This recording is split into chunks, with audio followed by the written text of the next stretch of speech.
Oh yeah, I changed where the camera is. Yeah. Hello, everybody. I hope you can So hear us. Okay, let us know that you can hear us and see us. Should be able to. But you never know with me and this technology. Sometimes I screw up. Sometimes. That's what I'm saying. That's my story, and I'm sticking to it. So, hi, Andy. Hi, Donna. Hi, Marlene. Glad you can all make it today. Donna says yes. Good. Thanks, Marlene. Yes, we were playing with it this afternoon. We're going to talk about that. We're going to talk about a lot of things about it today that we're finding out. Hi, Cheryl. Well, we always look good, Cheryl. Yes. It's the makeup. Volume is low.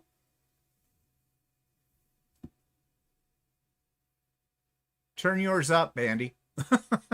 Because mine's set at what it was last week. Hi, Johan. Hi, good. Glenna. What? No, okay. What are you poking at? No. I'm just gonna say that. Hi, Angel. Hi, Janice. Well, it says Marlene says loud and clear. So Okay. Just you, Andy. You need to turn up your volume. Turn up your hearing aid, dear. Suzanne's here. We can hear and see you week. Okay. Does that mean this week? Yeah. Yes, we're going to talk about yesterday, Angela. It went well. Volume's fine. I did. Well, everybody else says it's okay, Andy. I'm sorry. I don't know why you're having a problem, but settings here are where they should be. So, sorry. Hi, Mary. So, just give another couple of seconds here to see who else is joining in with us. And what are you staring at? just looking at your things. What's the mic thing mean? The mic is the one internal to the Oh, laptop, and that's why it's on off, because then we get feedback if the two are on at once. And the Yeti is the better microphone. So, but it's there, so I don't know why Andy's having a problem. No idea, Andy. Because everybody else says we're coming in. Okay, so sorry. Not sure what to tell you about that.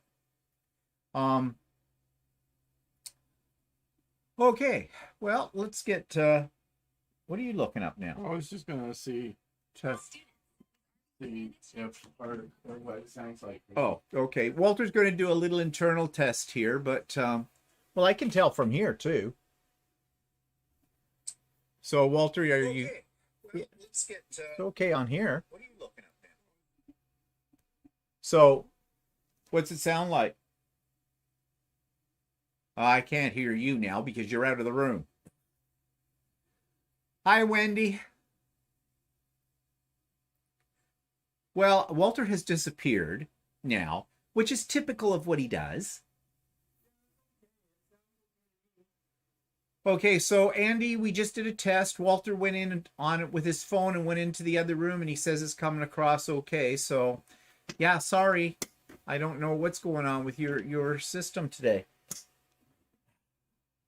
Are you settled? Yeah. Finally. Jeez. Okay, so let's get on with things today. Let's talk about my mother.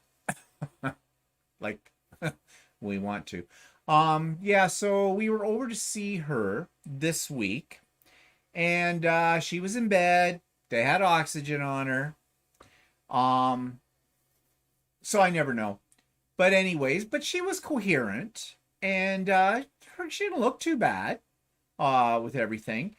You know, my mother likes to be in bed, though. That's the other problem that we deal with all the time. Yeah, because when she was living in the apartment, the big problem there was that she was in bed a lot. Yeah. Like, and you kept saying you should get out and walk and stuff like that. But she just going, well, I wasn't feeling well today. And I was tired, and she's in bed. Yeah. So Anyways, I was asking Peller. She's the seems to be the staff member that looks after my mother the most. And she seems to be very conscientious. So I said to her, you know, she said, well, she's scheduled, they're trying to give another x-ray to her just to make sure the pneumonia has all cleared up.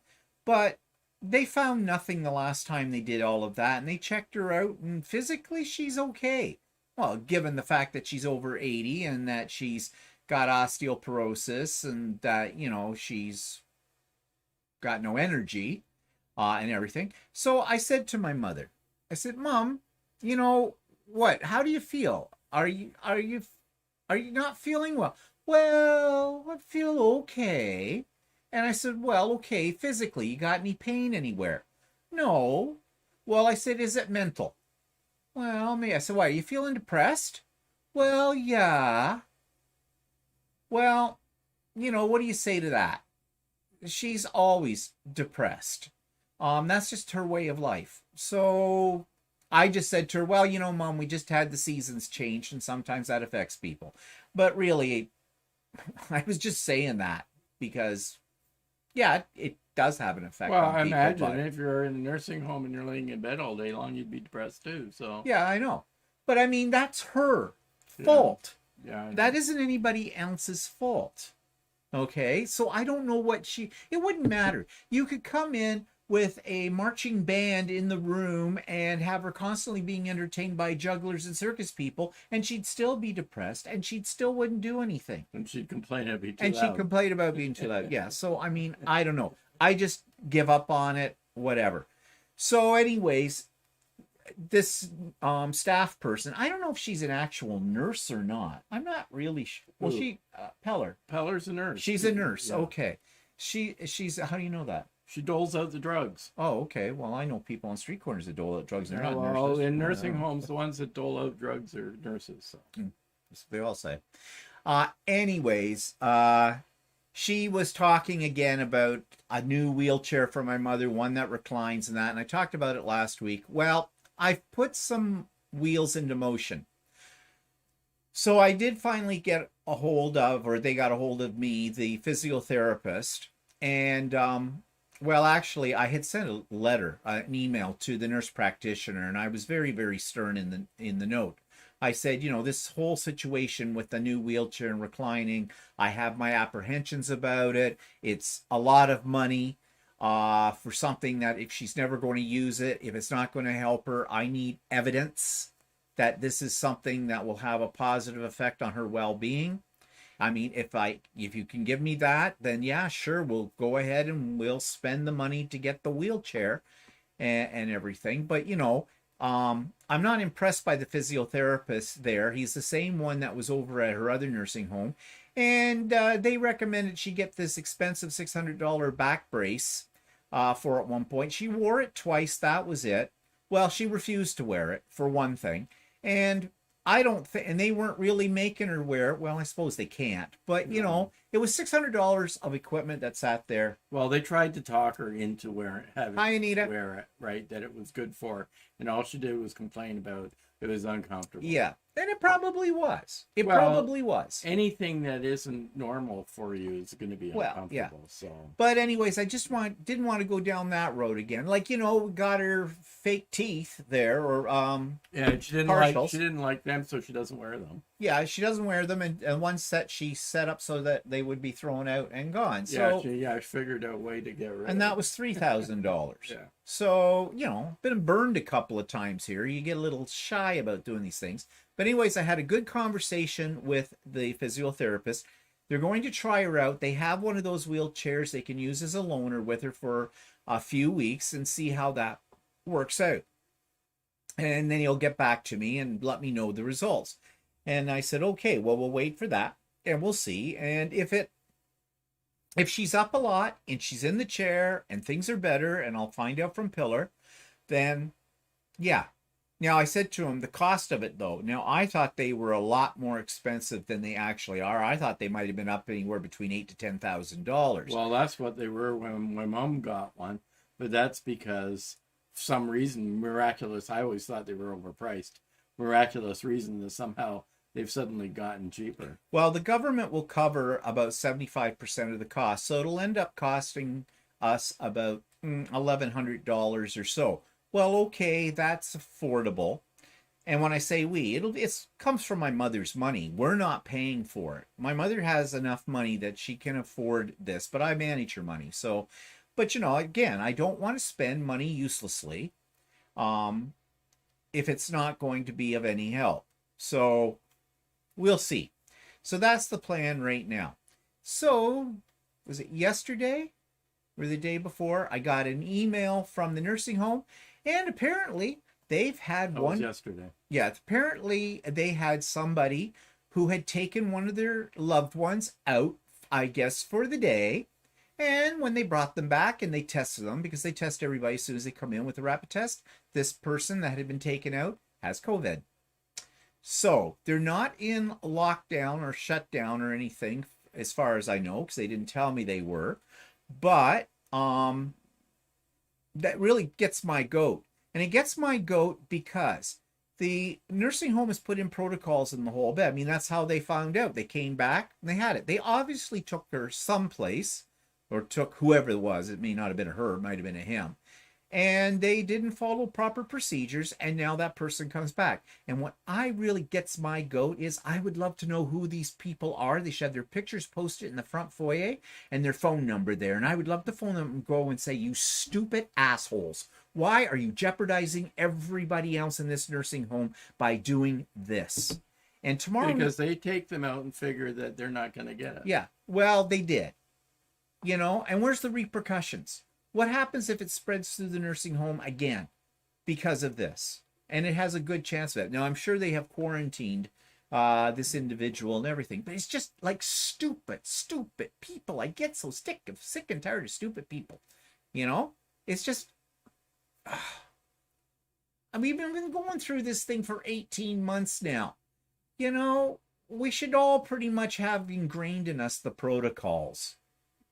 And these are just people who deny. Yeah, well, they probably took her out and took her or him out, and for a special celebration went to the keg or something like that. Oh, yeah, probably. Like, okay, I get it. You want to take them out, show them a good time and this stuff like that. But you got to take precautions. Yeah, exactly, Anita. There is no limit to stupidity. And if anything, COVID has proven that to us.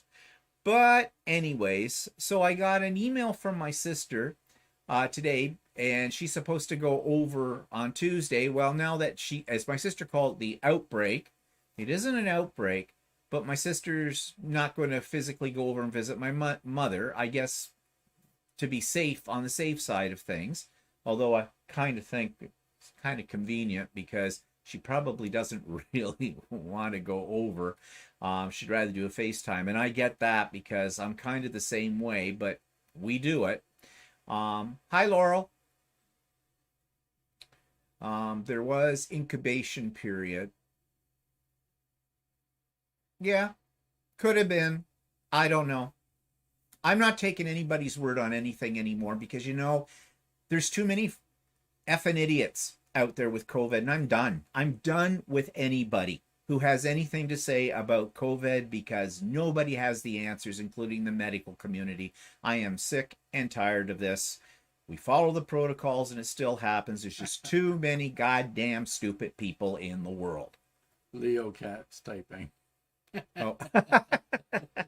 Yeah, I know. When we had our cat, she'd like to help me type something. Yeah, she'd like to get up on the keyboard and type a few things. I can imagine if we had her now with a long arm, she'd be trying a long arm. Oh, she would love that. We're going to talk about the long arm in a minute, of course. But anyways, so that's the situation with COVID, my mother and the nursing home. Same old, same old.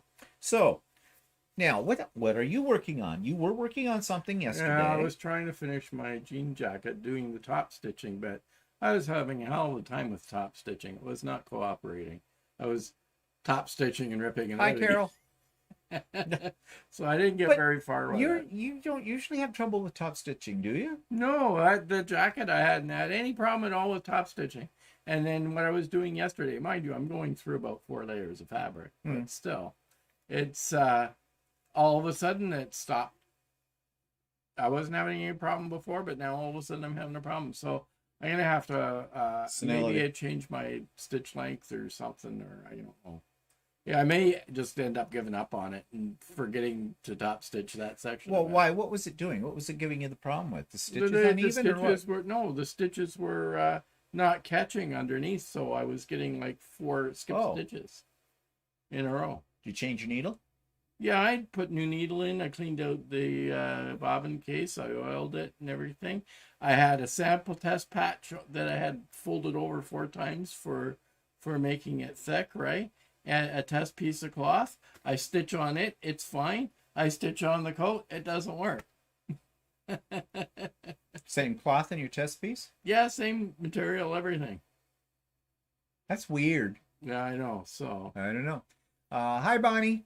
The person was obviously exposed before the day she was tested. It can take up to a week to test positive. Yeah, but they didn't say that they had just taken her out.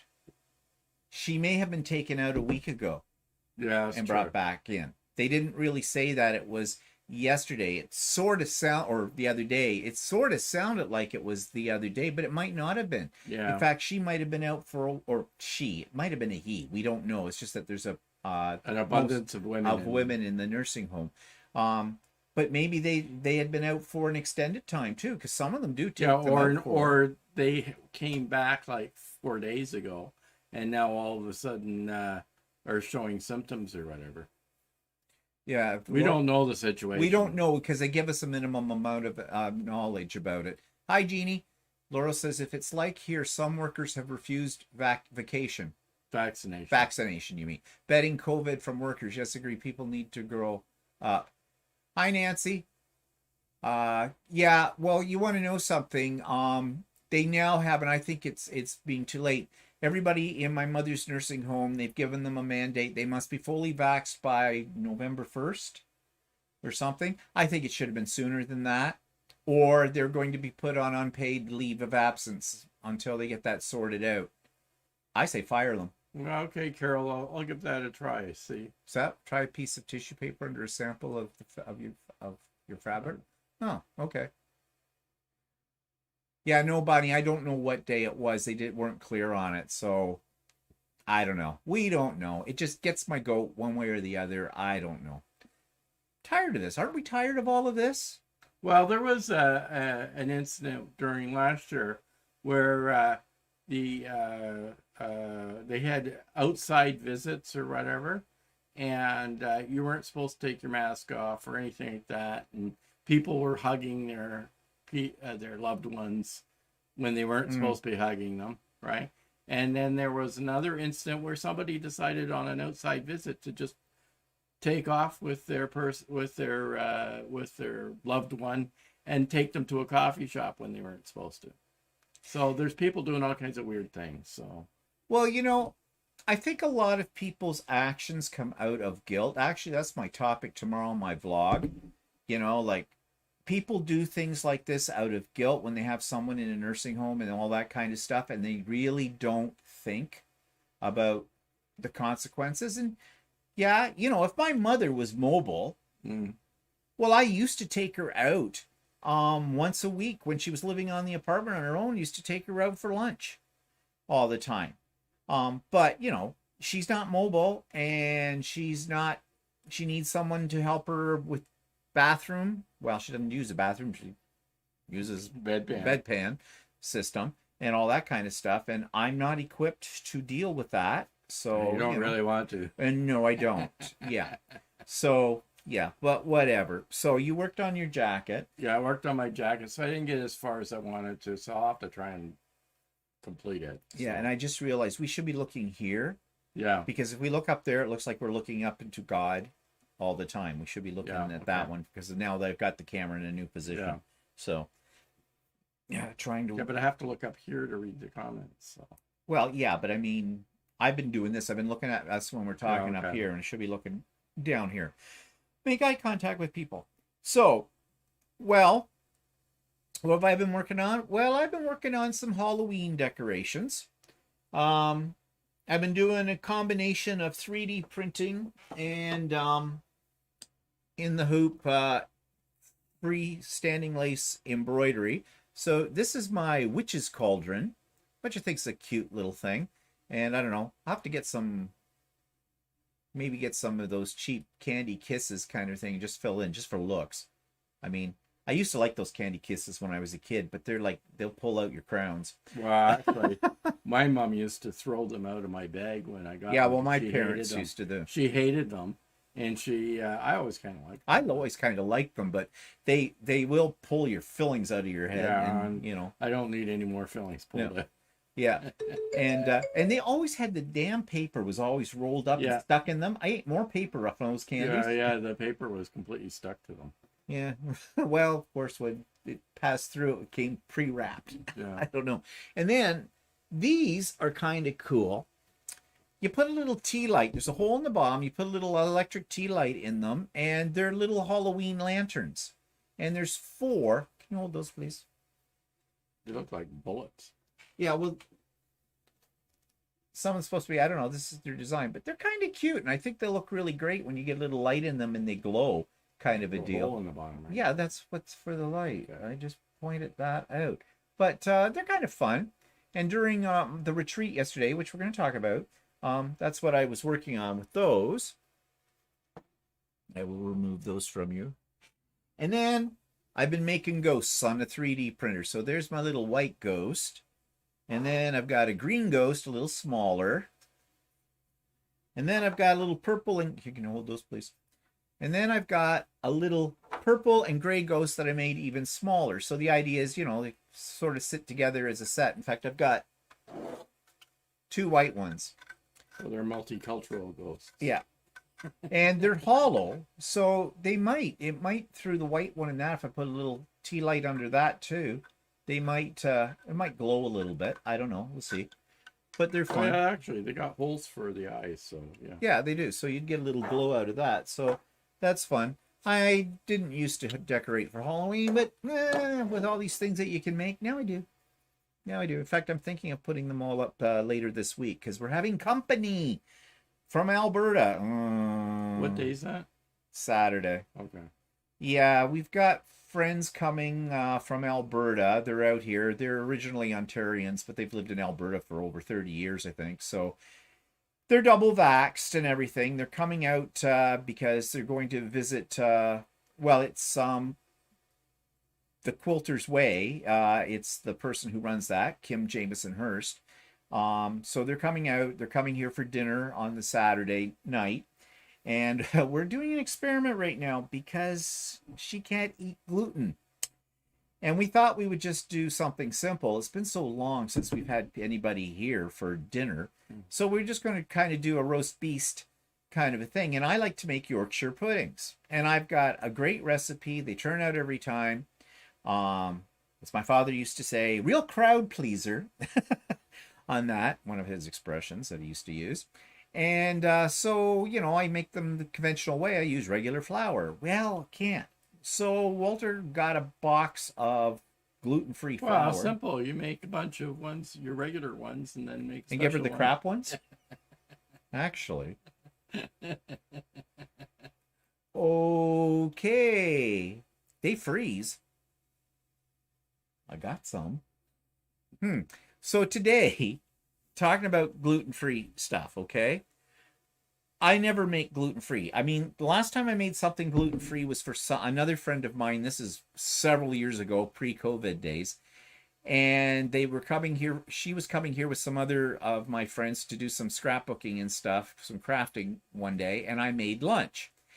And I knew she was gluten-free. So I got a mix from the grocery store for making a loaf of bread. We were just going to have it like sandwiches and stuff, make your own sandwich.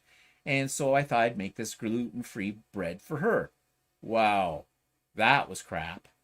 It was like, you might as well put meat between 2 pieces of cardboard box because that's exactly what it tasted like. Well, apparently they have a really good gluten-free bakery in Ajax, but you have to pay $30 for a loaf of bread there. Yeah, well, I'm not paying $30 for a loaf of bread.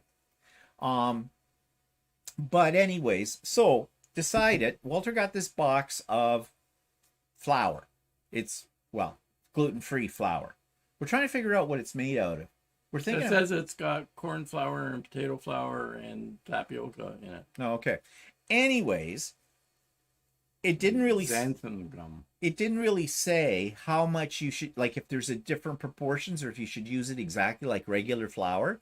So I made up earlier today to try it, mixed up my usual recipe for my Yorkshire puddings, and I used the same amount of this flour as I would usually use for regular flour. Oh my God. I thought my blender was going to burn out when I was mixing the stuff up. It was thick. So thick, the blender, and we got a half decent blender, that it was really having trouble blending it all. So I was in there with a spatula, scraping down the sides, trying to get it to work. And when I went to pour it in the muffin tins, I had to spoon it in. It did not pour. It was the thickest stuff I'd ever seen. But I went ahead, put it in the muffin tins, and I baked it. And actually, surprisingly, it didn't turn out too bad. I tried one of them. Little denser than what I usually make, but edible. Edible, not bad at all. But I thought, no, trying to clean the blender afterwards, holy crap, it was like I'd made glue or something. So Walter found another recipe online, and it called for only 100 grams of flour, and it had everything else except salt in it, which was weird. My recipe calls for some salt, not a lot, but some salt. But it had basically, it's just milk, it's just eggs, it's just flour and some salt. Well, it didn't have any salt. 100 grams of this flour and only 100 milliliters of milk. Well, when I usually make a double batch because I put them in large muffin tins, so they're killer Yorkshire. They're not just little hockey pucks, like they're big, fluffy things.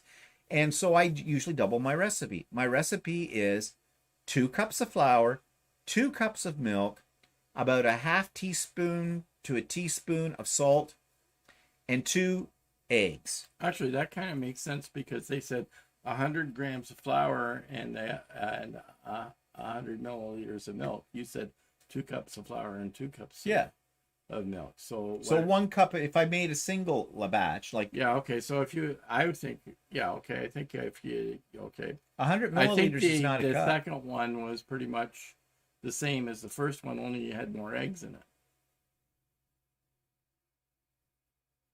It was 1-to-1, right? No, 2 eggs. Oh, what? Yeah, okay. If I'd done a single batch, it would be 1 egg. But they called for 2 eggs. Yeah, the other one called for 2 eggs. That's what's made it a little bit runnier, but... Yeah, well, I think it needed more fluid. But anyways, again, the batter came out really thick, and I should have made a double batch of it, but I didn't. I just made a single.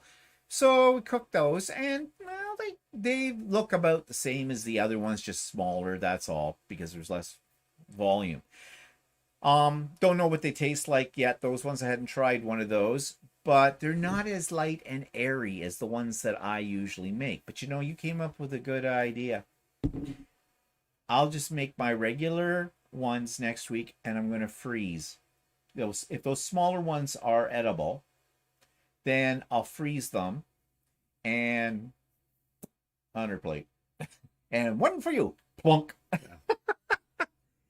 Yeah, because why should we all suffer with it?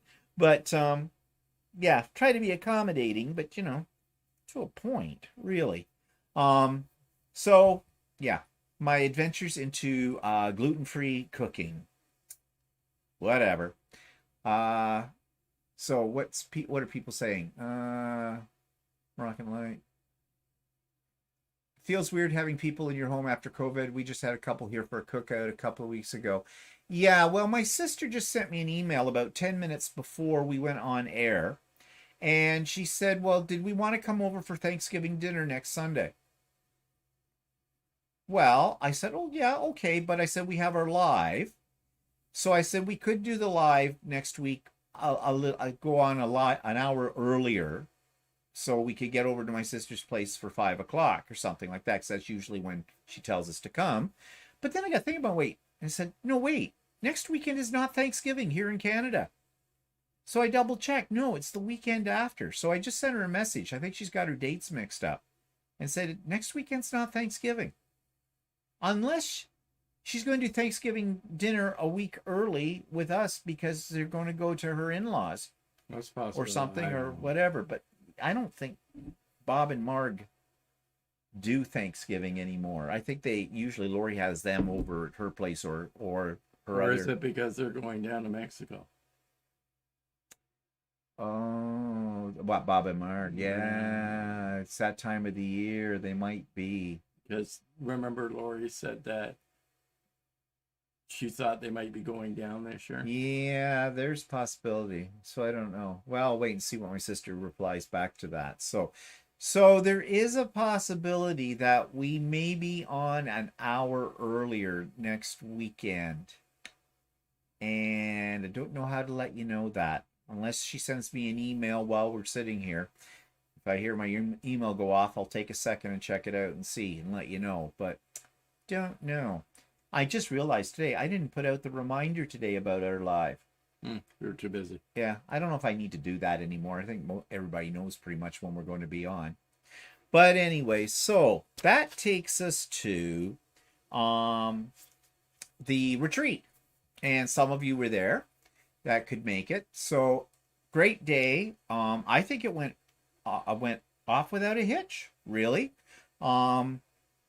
It was a little less complicated this time, but maybe that's because I'd already done it once before.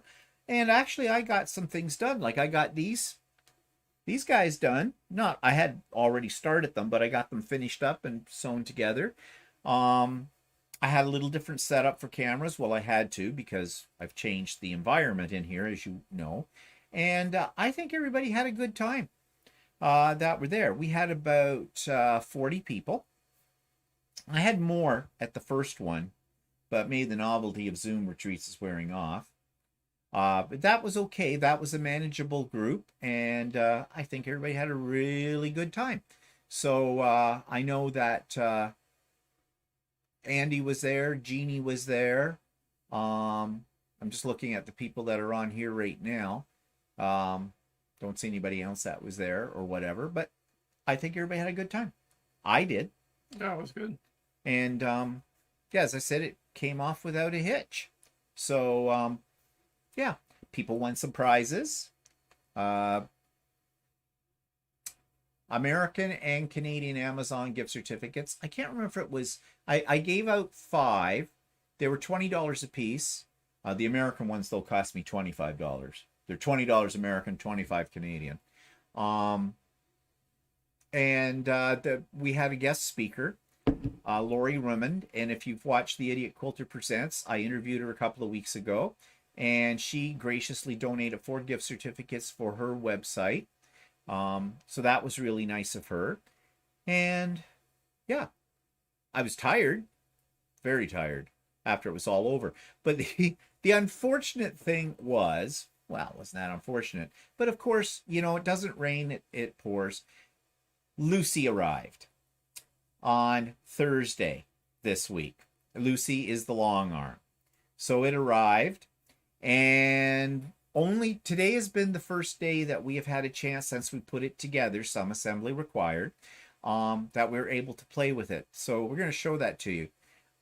Jeannie says Andy and she had a good time. That's great. I'm glad you did. But you guys always have a good time. You're always a good time. You're always a good time. Yeah. So Riley, hi. A tip for making Yorkshire puddings for someone who lives in Yorkshire. Use a 1:1 ratio flour, eggs, and milk.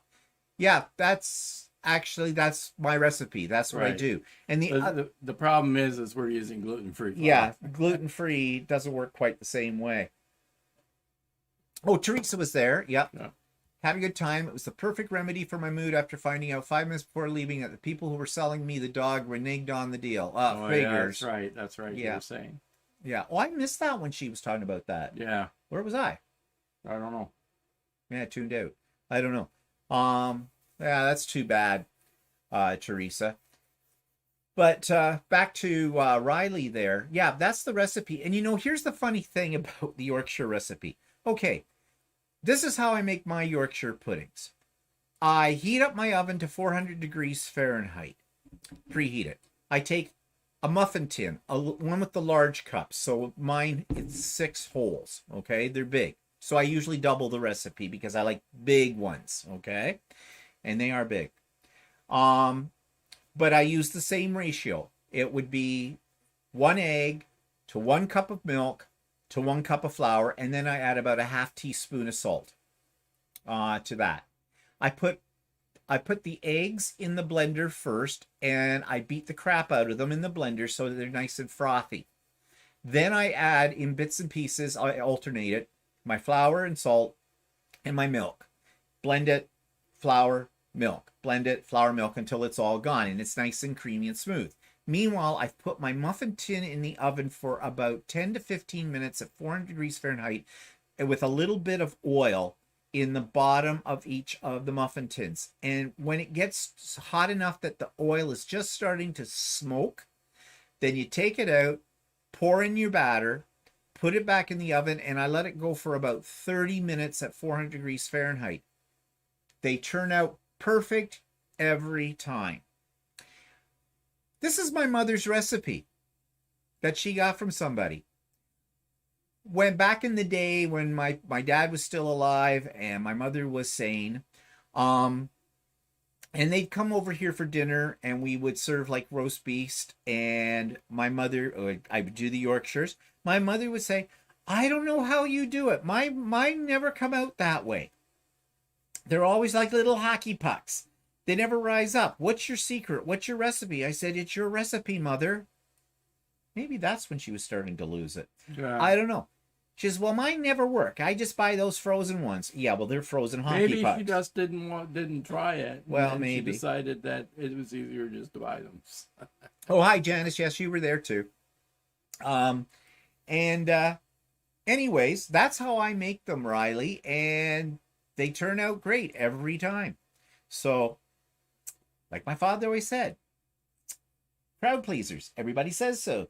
Yeah, but whatever. But they're not a hard thing to make. They really aren't. In fact, sometimes when I have them, I make enough that there's usually leftovers, and we can usually do with leftover roast beef, and that makes stuffed Yorkshires later on in the week. Hi, Patsy. Hi, Patsy. Patsy was at the retreat yesterday, too. Marlene says, a chef once told me... Oops. Oh. Okay. I think it wasn't a full message and she retracted it. Maybe she's rewriting it. Oh, okay. So. Well, anyways. Well, that was rude. This is something I said. No. So anyways, that's how I do Yorkshires. Okay. So, as I said, the long arm arrived. It arrived Thursday afternoon around 1:30. It was in 7 big, heavy boxes. I mean, the boxes themselves were heavy. Yeah. Like even the boxes were made out of, well, you said you were Well, there's 2 boxes that held all the rollers and the heavier pieces of stuff. And they were constructed in such a way, they were made out of cardboard, but they were so stiff that they were like metal almost. Well, they had wood in them too. Yeah, and it was I had to use power tools to cut them in half because they were impossible to cut in half. The Sunday of Thanksgiving, she said. Oh, okay, got it. Okay, just had a message from my sister. Apparently, I read the message wrong. I'm going to review that because I don't think I did. Oh. I'm pretty sure I didn't read that wrong. Okay, oops. Just see here. She said, hi, Stephen. I was wondering if you and Walter would like to come for Thanksgiving dinner on the Sunday. All right. One little article. Okay. My sister was right. Bitch. Well, I am 8 years older than my sister. Must be So, losing it. yeah, I've lost it a long time ago. So anyway, so yes, people, just to confirm, we will be on the air at our usual time this next week. Probably the week after, we'll have to go on a little earlier. Anyways, I'll let you know. So, anyways, the boxes were heavy. Well, we were told by APQS, that's the company in the States that makes this long arm, they told us as standard procedure that when the boxes were coming off the truck, if we saw any damage, we were to take pictures of the boxes. And then when we got them into the house and as we started to open them up, if there was any damage to the products inside the boxes, to take pictures of that as well and send it to them, and they would make things right. Well, you should have seen the shape of these boxes. 5 out of 7 of the boxes were damaged. One had a corner of it ripped off. The guy that came in the truck, the freight truck, I don't know, he didn't look like he liked his job. No. And he was absolutely no help in unloading. We did it all. And they were heavy. They were very, very heavy. Well, when I contacted the freight company, because they had sent me a message saying that they were about to deliver it and to call them, I did. And the woman on the phone said, yeah, there's 7 boxes, and one of them weighs like 120 pounds. And then the other 6 boxes weigh about 370 pounds or something. Well, according to APQS, the heaviest box was supposed to weigh about 70 pounds. No, she said it was 70 pounds and APQS said 120. That was the other way around. No, you said APQS said 120. Okay, fine, I'm losing it. Jeez, just confirm that. Whatever. We knew it was going to be heavy, okay? So we got them off the truck, we got them into the garage, and then after that guy tooled away, or that actually, while he was still there, he sat out here on the street for the longest of time. But he took pictures too. So I'll give him credit for that. I guess he figured he might as well in case we were going to put in complaints. But we were doing what APQS told us to do.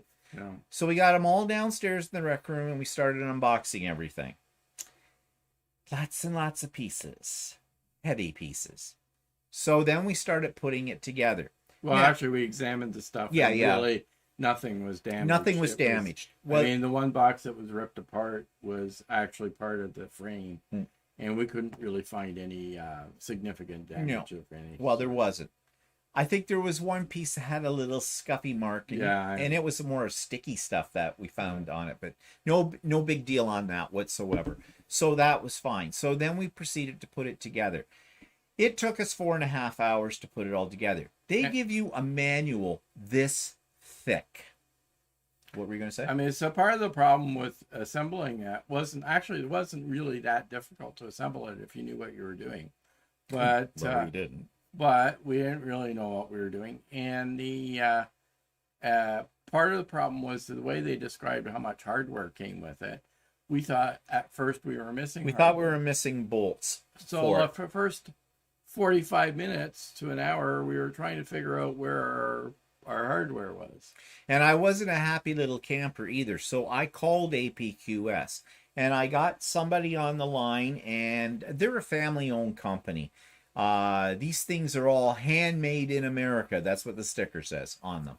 And APQS has a really good reputation. And our APQS representative, Tracy at Whirls and Swirls, is excellent. Absolutely excellent as well. So, and we looked and we couldn't find any of the other bolts. But it said in the manual that you would find this hardware kit tied to a certain piece. Well, actually, it wasn't tied to it, and it also, we thought it came from the box that there was one box that was kind of open and had been taken apart, and it could have very well slid out of that box because the way it was semi-open. So I thought, oh geez, it may have fallen out of this box. That's what I was thinking. Yeah. So I phoned APQS. I got a lady on the phone. I told her who I was, and I said, we think we're missing bolts on this. We can't find them. She says, well, I'll put you through to the technical department. Well, she did, and it rang, and I got a a voicemail, which ticked me off at that point because I was getting ticked off with all of this. And so I left them a very curt message. And I said what the problem was, and I'd appreciate getting a call back as quick as possible, because here I'm thinking, we have all these parts strewn all over our rec room floor, and if we're missing these parts, they're going to have to ship those to us. How long are we going to sit around up to our eyeballs in parts for? Either that, I was even thinking of going over to Home Depot. Well, I said to you, maybe we can get those bolts. Okay, knock everything on the floor. She's big feet.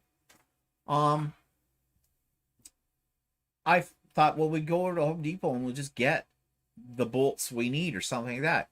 But anyways, I thought, no, I was getting very frustrated and I was getting angry. So I called them again. And the phone rang and rang and rang. And I got an answering machine this time. Again. So I waited a few minutes and I phoned them again. And then I got a person. And it was the same person I talked to before that seemed to be like the receptionist. And I said, you know, I called earlier. This is the problem. You put me to tech department. I get voicemail. I'm sitting here up to my armpits in parts. Not a happy camper right now. And she goes, okay. She said, and she says, now what parts are it that you're missing? I told her again. And she's, all right, there should be a bag. And blah, blah, blah, blah. Sure enough, there were the parts. But they weren't where they were supposed to be according to the manual. So I thanked her profusely, said, thank you so much. That's great. Good. So then we spent the rest of the afternoon putting it together. And the other part of the problem was that there's two tables that you can get. You got a standard table or a deluxe table, and we have the deluxe. They had, rather than having instructions to put together the standard table in one section and separate instructions on how to put the deluxe table, they'd blended the instructions. They blended them together. It was hard to tell which you were on. But what else compounds their manual, which is this thick for putting it through, it is extremely detailed, which is a good thing. And they actually have photographs of each stage showing you.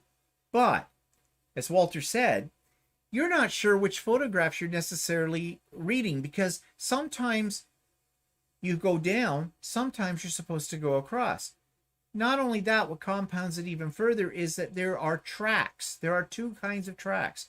There's one called the non-bliss track and one called the bliss track. We got the bliss track. It's an easier gliding system. And so it was like one of those books they used to have for create your own ending. You know, if you want Joe to go into the cave, go to page 72. If you want Joe to go to the hot dog stand, go to page 69, and all that kind of stuff. Yeah, so you ended up spending a lot of time trying to decipher the manual, right? That was telling you to put it together. The actual putting it together wasn't too bad. If you knew what you were doing, you could have slapped it together in like 2 hours, no problem. Yeah, because actually it really wasn't that difficult. It was difficult was reading the manual when you've never done it before. And you know, Just Get It Done Quilts with Karen Brown, she has a video. She got an APQ as well some time ago, and she has a whole video of her putting it together. The wonders of television magic, because she's cut out parts. She made it look like it was like a breeze. Seamless, easy done, no problem. Of course, she had 3 people working on it. So counting herself and that. So I mean, it wasn't the hardest thing we've ever had to put together. In fact, I think... the 3D printer, I think, was harder. Yeah, the 3D printers were harder to put together than that. And yeah, their manual, their assembly manual, that is very, very detailed. But there's too much information that you don't need in it. It would be better that they had customized manuals that said, you have bought a Lucey with a bliss track and a deluxe table. Here's the manual for that one. You bought a Lucey with a standard table. I mean, yes, it makes making the manuals, making that many much more complicated for them. Maybe she cut out the cuss words. Yeah.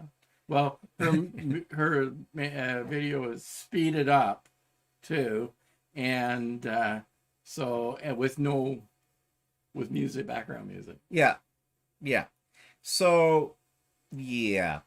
But needless to say, we did get it together.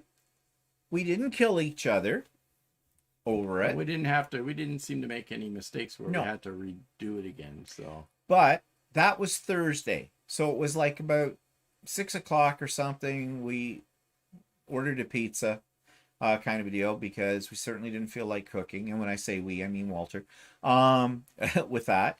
And we didn't try it out because, there's another learning curve. You have to figure out how you thread the machine, how you install the bobbin, how you run the controls, how you layer a quilt on it. And we were just too tired. And of course, the next day, the Friday, no, it was the Friday we put it together. Was it Friday we put it together? Yeah. Was that the day we got it? Yeah. I was thinking it was Thursday. No, No, it was Friday. And of course, that Friday night, I had the icebreaker cocktail party for the retreat. And then Saturday was the retreat. So it sat in the other room, all set up, ready to go. But only today have we had a chance to get on it. This morning, before Walter got out of bed, because it was morning and, he doesn't look at No, me. actually, Angel, IKEA instructions were better. Yeah. Yeah. Although IKEA is a bit of a pain in the ass too. But this morning I rearranged things in the room.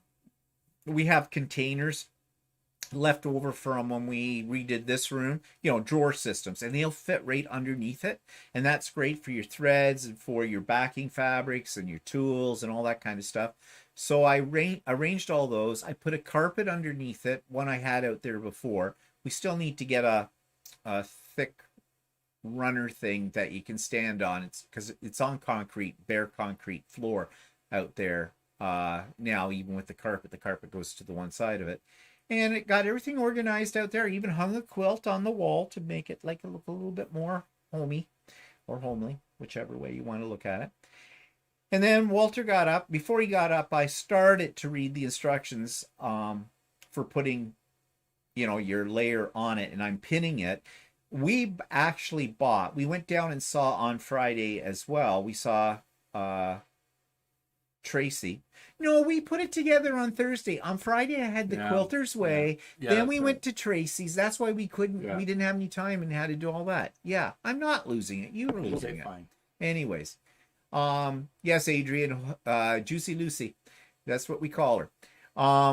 So we went down, saw Tracy at Whirls and Swirls, picked up some thread, picked up some bobbins, pre-wound bobbins, and picked up these things that are basically a clamping system, so you don't have to pin your quilt to the leaders that pull it through, but you have to sew them in. And Tracy has a great video showing you how to do it. It's not hard, but we haven't done that yet because we wanted to get the feel for it before we do that. But we got those for it, so that'll be the next project. And so this afternoon, I started to put the backing fabric on, layering it, and then Walter got up, and I started to put on the other, and he told me I was doing it wrong. I was following one of the options in the book, because you know how I said it was like one of those adventures, you pick your ending? Well, pick your options for laying out your quilt on it too. There are different ways to do it. And the way Tracy does it and has shown us and has a video on makes the most sense to us. You float your quilt on top of your backing and your batting. I was pinning it to one of the things, which said that in the book to do, but Walter had already watched a couple of videos on how to do this, so he corrected me. Well, no, you were doing the partial float. Yeah. But that was what they didn't say in the book at that section. They didn't say, I thought it was a full float when they went. But anyways, so we got a quilt. We didn't actually put a quilt on it. We just put extra practice fabric on it to try it out. And we did that. And oh my God. I will never quilt on a domestic sewing machine again. It's phenomenal. And I'm going to let you see that. And I hope this works because I did a little video of Walter using it.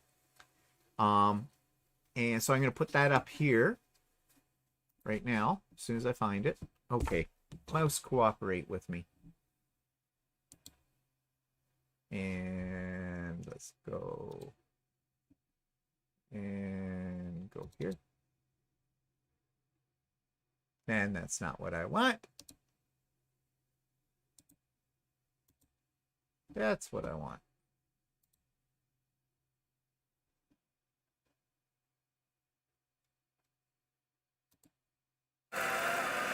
Okay, so I just tried my hand at it, and of course Walter is now too. Can you see the difference? Yeah, look at Walter. Oh, give me a break, making pointy curves. Oh, you sucker. And look, one hand.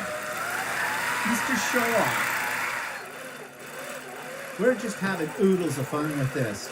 I mean, this is so much easier to quilt with than pushing it through my domestic machine. I mean, yeah, sure, we're just making this up as we go along, but you can see the beginnings of feathers. Not good, but the beginnings, and pebbles, and some meandering, and some matchstick in here, loop-the-loops. And that's just within the first 5 minutes of getting this thing up and running that we're doing that. I can see with a little practice each day how easy it is to get better at this. Or at least Walter will be.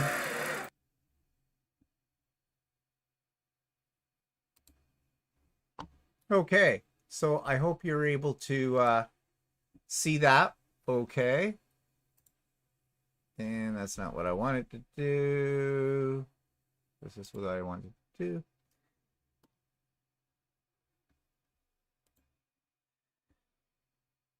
Hi, Jackie. Well, Pat says, oh no, don't tell me about that, the domestic. You know, there are people out there with practice that can do a really good job of quilting on a domestic. The problem with a domestic is you got a lot of fabric to push under the throat of your machine. And I mean, the throat on my machine is pretty big. It's 13 inches. But it is a pain. And trying to manipulate all of that and make, you know, it was almost effortless to do what we just showed you now. That was in the first 5 minutes of turning on the machine doing that. Yes, it does have a foot pedal, Andy, that advances the fabric. That's why we have the deluxe table. And that's what the deluxe table comes with that. Yeah, but the actual sewing part doesn't have a foot pedal. No. You just you manipulate it with a button on There's the top. buttons on the handles, and when you click them in a certain way, it starts. It has a stitch regulator, and the stitch regulator speeds up or slows down depending on how fast or slow you move the handlebars, and that keeps all your stitches even with it, which is something that you can sort of do on a domestic sewing machine as you get used to doing it. But you can turn the stitch regulator off yeah, once you get used to working with it. But right now we have it on. So, and that's where you hear it slowing down and starting up again, is it's done automatically. So yeah. And of course, on the back side of it, there is an area where you can lay out a pantograph, and a pantograph is a big, basically a design on a big roll of paper, and you have a laser light, and you point the laser light onto this pattern, and you basically trace it. And you've got handlebars at the back of the machine, and as you follow the pattern around with the laser light, the needle is doing the design on the front of the machine as well.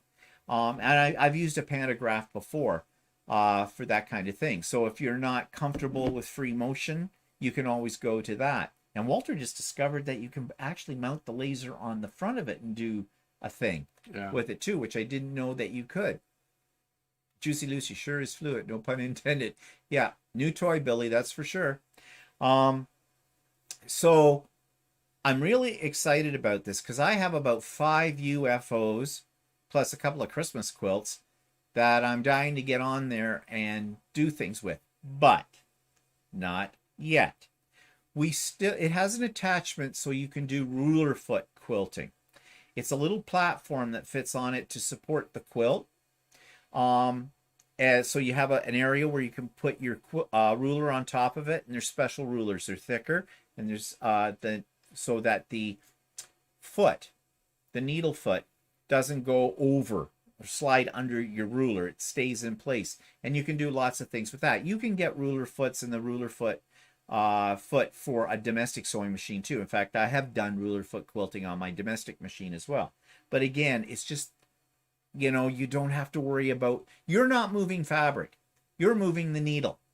In a domestic machine, you're moving fabric, the needle is stationary. So that's the essential difference. So yeah, looking forward to using this beast as well. Bit of a learning curve, but it's not my first rodeo with a machine like this, because we have gone down to Whirls and Swirls and but we haven't really done any free motion ourselves. But we'll have to practice a bit more. Yeah, because everybody wants to do what's called feathers. They're the most elegant of the quilting designs, and if you can master feathers, everybody's in awe. Like Fidel, those of you that were on the at the retreat yesterday, Fidel showed his quilts. He has a long arm. Oh my God, they are so beautiful. His free motion quilting, and he does feathers, are just, they're perfect. They're absolutely perfect. But he says too, practice. Yeah. Yep. You got to practice. So we'll start out slow. We'll do some more quilt sandwiches, just using, cheapo fabrics kind of a thing to get the feel of it. I want to try doing a little bit on a pentagraph on that, and I want to try the ruler foot. We got to get these clamp things that make hooking your quilt to it much easier. You don't have to use pins then, and get that done. So it'll be a few days yet, and then I'll take the plunge. And I think for the very first quilt I do on it, I'm just going to probably do simple meandering. But I've done meandering before with the domestic, and you don't get nice curves on the domestic. At least I don't. Because something jerks around, and then, there's a point. Then you get square curves, something like that. With this, you can literally put 2 fingers on the handlebars, or if you're like Walter, use one hand and just go zip, zip, zip, zip, zip, zip, zip, zip, zip, zip. Have a good time at work, Angel. Bye, Angel. So anyways, yep, big investment, but I'm happy that I have it. So, and it's just going to make even layering a quilt is so much easier on this than what I had to do before when laying it out on all those tables and use spray basting. You don't have to do any spray basting or pinning with them. Yeah, it's just too nice. My first was waves, then I moved on long arm, Judith.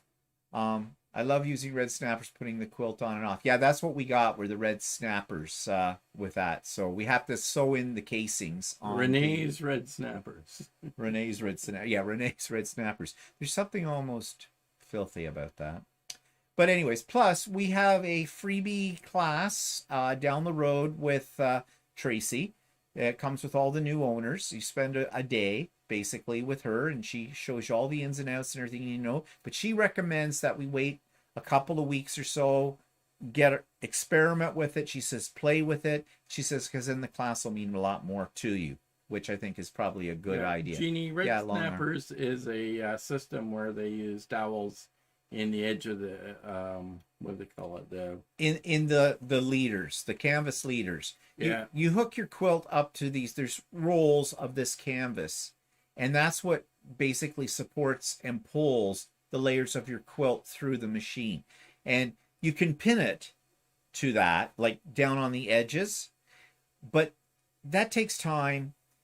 this other Yeah, so device that's what they faster. do is they put a dowel down the leaders, and then you have a channel that you slide. You put your fabric over top of it, and then you have a channel, and they snap into place on the leaders. Yeah. Your quilt snaps into Have place. you ever used those duotangs that have the clear plastic front and back, and they have a piece of plastic that when you put all your papers into this, you slide the plastic over top of to hold them all in?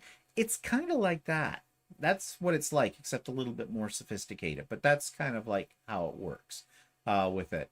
Jackie says, so jealous. And Patsy's envious. And now Mary says, what made you decide to buy it? Well, okay. First of all, Walter doesn't quilt. Okay, you have to understand that. He garment sews. He has one quilt that he needs to quilt now that he made in a class, which made him decide that he was not a quilter for some reason. Well, I don't like piecing the tops. Okay, so, I mean, I don't hate it. Well, yeah, I do kind of hate it. See, I like piecing. That's the fun part. Well, I don't know. I might do some other quilts now that we've got the long arm, but I'm not that fond of piecing the tops. There's something about it that I just don't like. And so, but the thing that I do like, or I think I might do, is I might learn a little bit more how to do free motion quilting, because that part of it appeals to me. So what'll end up happening is I'll piece the quilts and he'll quilt them. Which, well, will help me catch up if he did. So, so that was part of the reason, is that one of the reasons is he likes doing quilts, and I sort of have an idea that I kind of wouldn't mind doing some free motion. Yeah. So, and it's nice if you have your own machine and you don't have to go out somewhere and we debate it, and we talked about this before. We debated, like, one, dude, we have the space. Well, we found space. We made space for it. And the other was, it's a lot of money. $22,000, okay? Canadian. That's everything. That's freight, that's customs, that's tax, that's the conversion from American dollars, everything. And there was a sale of sorts. It came with some upgraded freebies that you normally have to pay extra for, that you were getting free. Like, that's why we got the deluxe track. Table. Why we got the Bliss track. No, the Bliss track we had to pay extra for. Oh, did we pay extra for it? So we got deluxe table, and we got electric advance. Yeah. Which were too expensive items to get. The deluxe table would have been another $2,000, and the electric advance was $1,600. So, yeah, which is, to me, in my way of thinking, overpriced. But we have saved money in the last 18 months of COVID, because we haven't been going out to eat like we used to, and we are not going on any trips. And that's where we saved the most money, because we would spend $22,000 easily on a major trip. If we were going back to New Zealand or to Australia or New Zealand or something like that, or to Japan or whatever, because those are things that are on our list. Well, Australia, of course, because we love Australia. Shout out to Johan.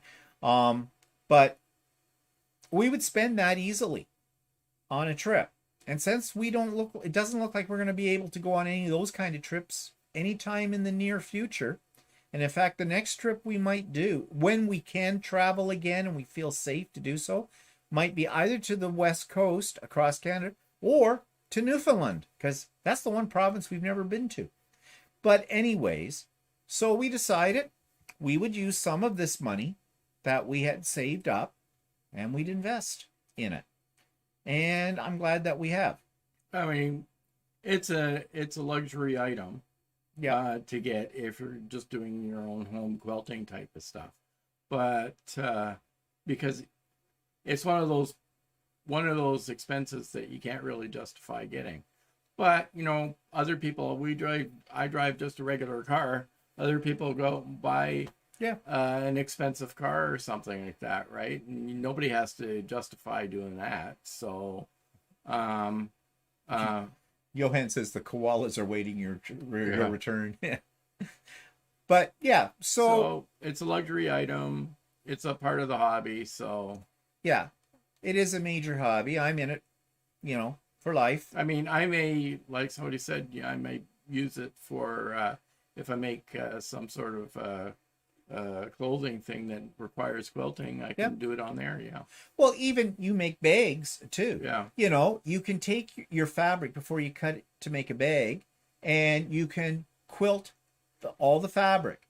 Yeah. You make your layer and the whole bit, and then make your bags out of that. People do that all the time. In fact, one of the bags from Annie. Take the stuff that we did this afternoon and make it into a bag. Oh, there you go. Might not look too bad with that. Crazy bag. Call it a crazy bag. Wally's crazy bag. Jeannie says, and this is interesting. I hadn't thought of this. Walter, you can make and assemble embroidery tiles to quilt. I didn't think about that. But, actually, right. Yeah, with a long arm now, those things that I've made that you see in behind me that are embroidery tiles and that, there's not a lot of quilting on those. But you could now, because you have to manipulate around the embroidery or the applique. Well, you can do that on a domestic machine, but those suckers are really heavy. And long arm would make that a lot easier. I hadn't even thought about that. So yeah, there's lots of options that you can do with it. Yeah. Like Judith says, you don't have to justify the purchase, enjoy the experience. Exactly. I always say, you don't have to rationalize why you buy things. If you want it, that's the rationalization. You want it, you can afford it, get it. So, there you go. And in a year's time, we'll look back and say, yeah, it was a lot of money, but that was then. This is now. And we've done that with a lot of things. I mean, we lost $10,000 on a trip we never went on. If you remember, just at the start of COVID, the river cruise got canceled on us. We only got back part of our money from that. And that was over $20,000 for that. And we only got back, we lost half of it. So we got back only about 10,000 of it. And the other, gone. What do we have to show for that? Nothing. The company, though, is living off of our $10,000. Bastards. But, so there you go. So, yeah, we'll keep you up to date on all of that. Now, we had an election this week as well. It's a busy week. Retreat, Lucey, and we had a federal election, which was a useless waste of time. And pretty much every Canadian knew it was going to be, because nothing has changed. We have a liberal minority government with the same prime minister that we had at the start of COVID. Why he called an election, nobody knows. Exactly the same outcome. They spent over $600 million on this bloody election. I mean, everybody got their own little pencil to keep when we went in to vote because, of COVID. All the restrictions were in place. So they cost over $450,000 to provide these stupid little 3-inch pencil stubs to mark on your ballot. Was it a waste of money? Yes. Was it a waste of time? Yes. Nothing has changed. Well, I'm glad we still have the same prime minister, and I'm glad the Liberals, even if it is a minority government, are still in power because I'm a Liberal. I support Justin Trudeau, and I support the Liberal Party. I'm glad the asshole Conservatives didn't get in. But did we need it? No. And he called the election. He did not have a non-confidence vote in the House, in the Parliament, which would mean that basically the government... He would be forced into it. He would be forced into it. He chose to have the election in the middle of the fourth wave of COVID in this country. Yeah. And then they said, well, the voter turnout wasn't as good as the last time. You think? Why would that be? Really? Rocket science here? Not? Yeah. So, Mary says, I was thinking more about why the big machine versus starting with a smaller Sweet 16. I thought about that, Mary.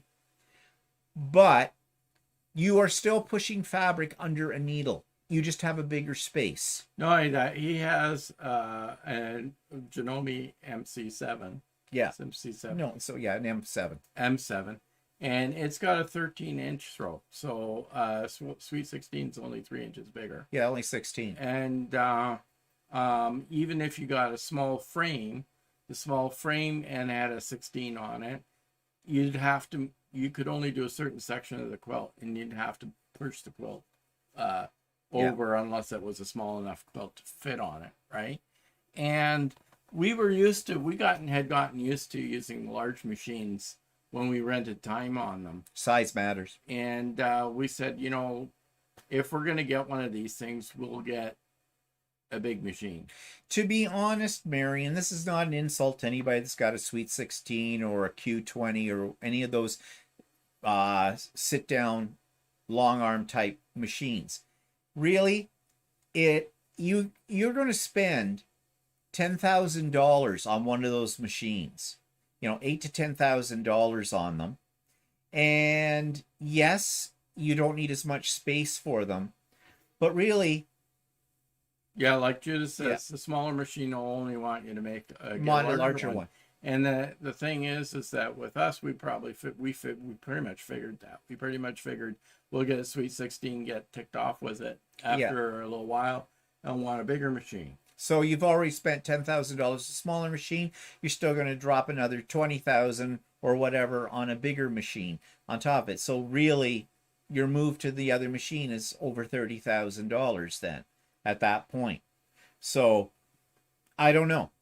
There are people though that do brilliant work on one of those machines, and great for them if it works for them. I just know it wouldn't work for me. Yes, Cheryl, that's the biggest problem besides the price, is big enough space. But we thought about it. It was a lot of work. You know that. We've talked about that. But I'm really happy with the way my sewing room is set up now in here.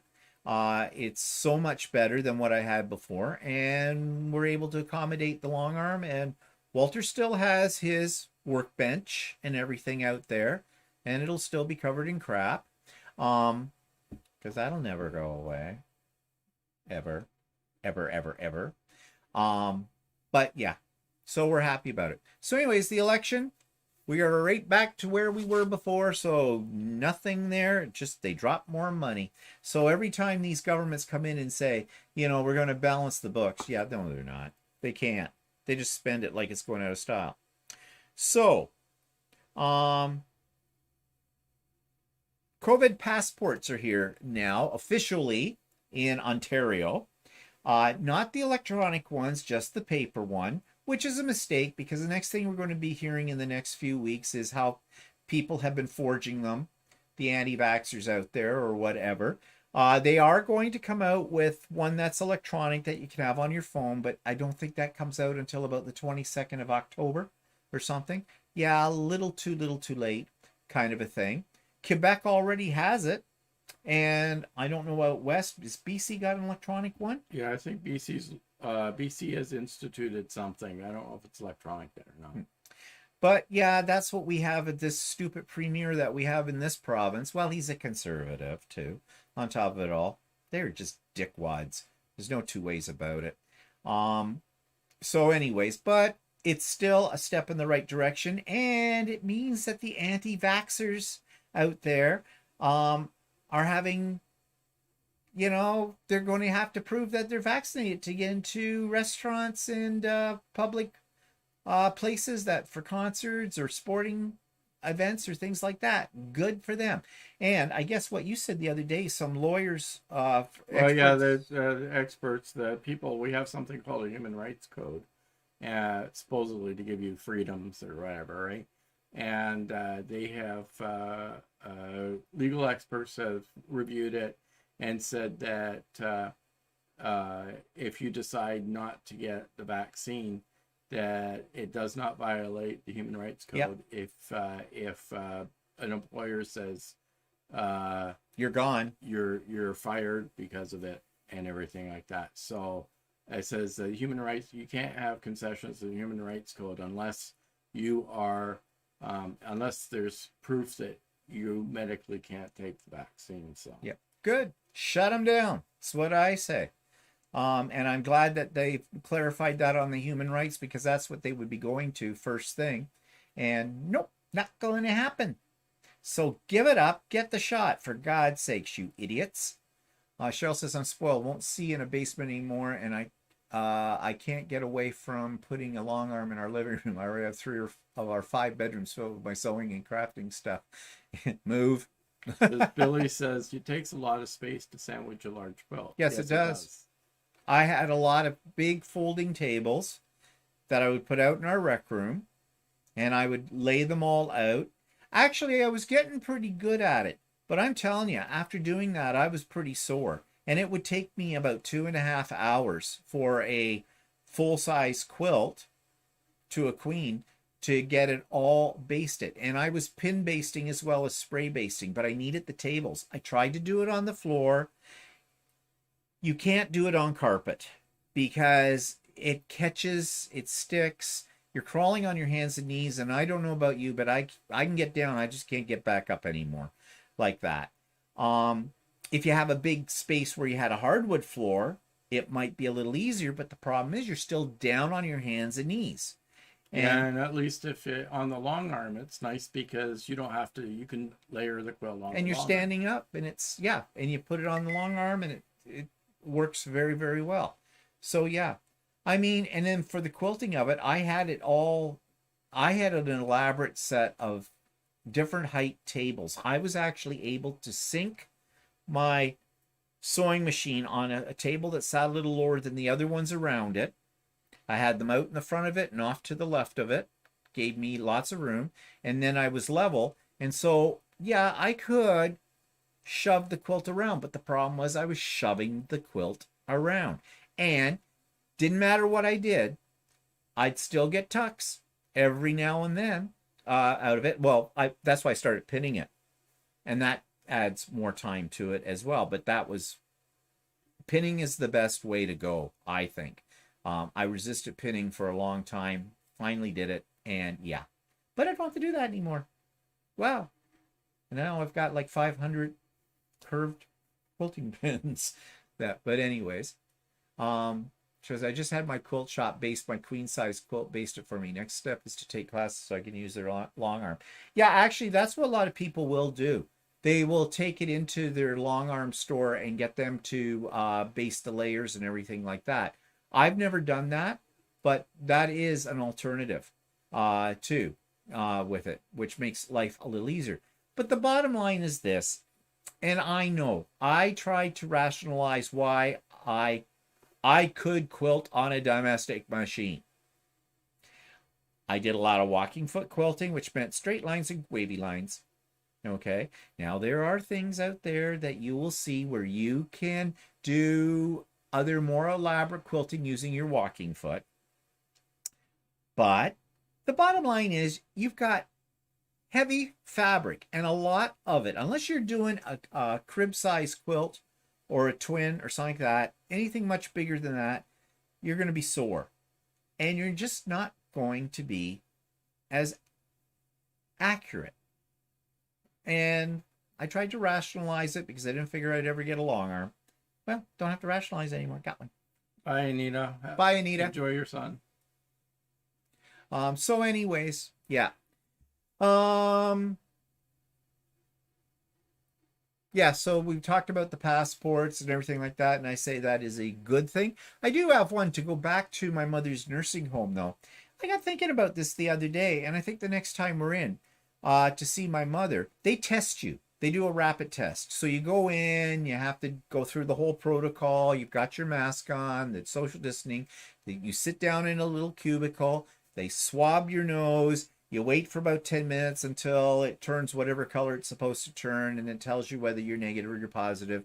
And we've been negative all the time, and then we can go off and see my mother.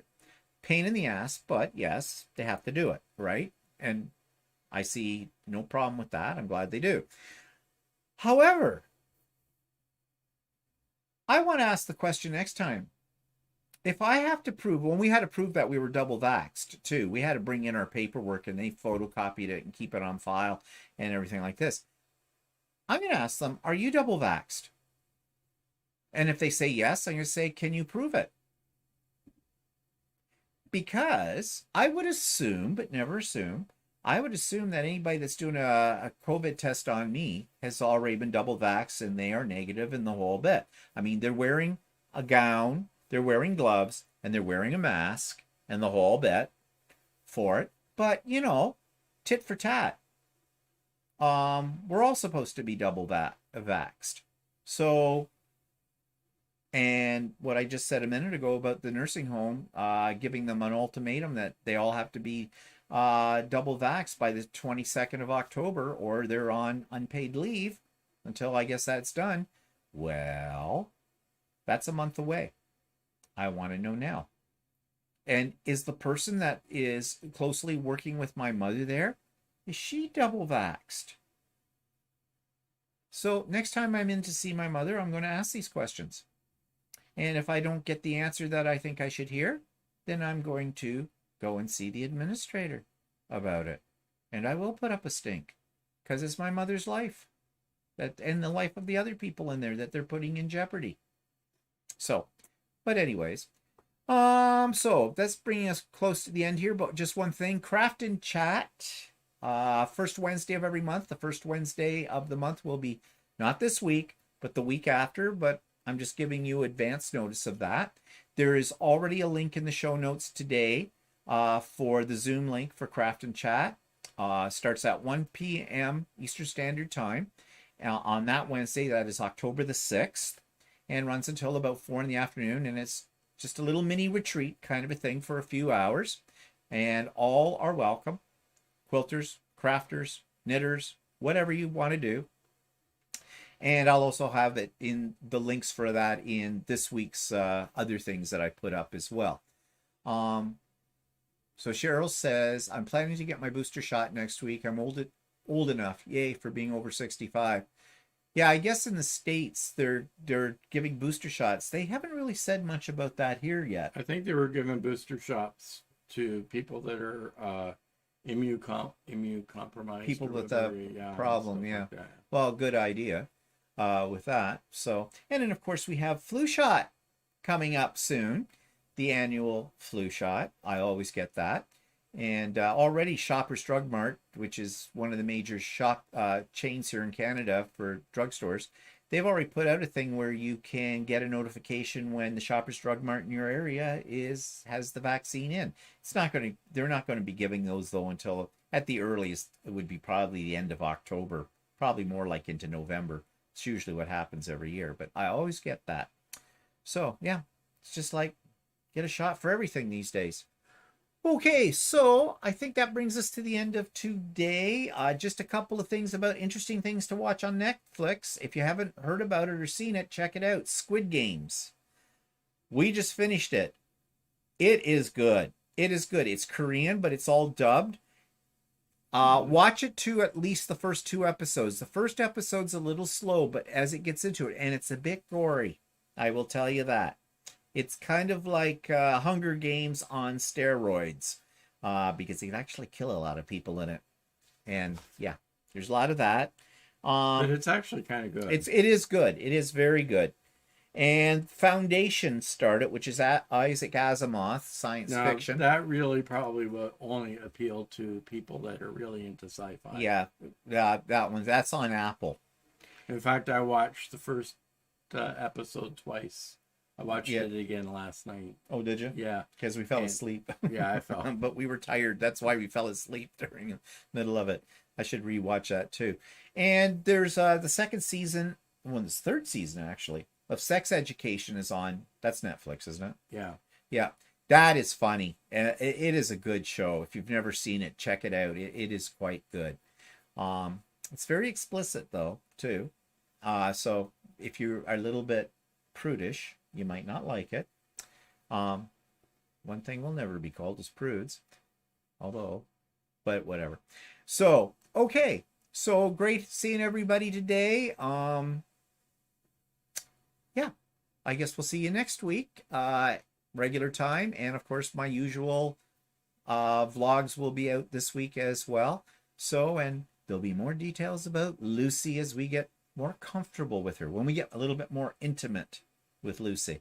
So have a good week, everybody. I would Stay healthy, stay happy, and all the other blah blah. Okay, see you next week. Bye, everybody. Bye.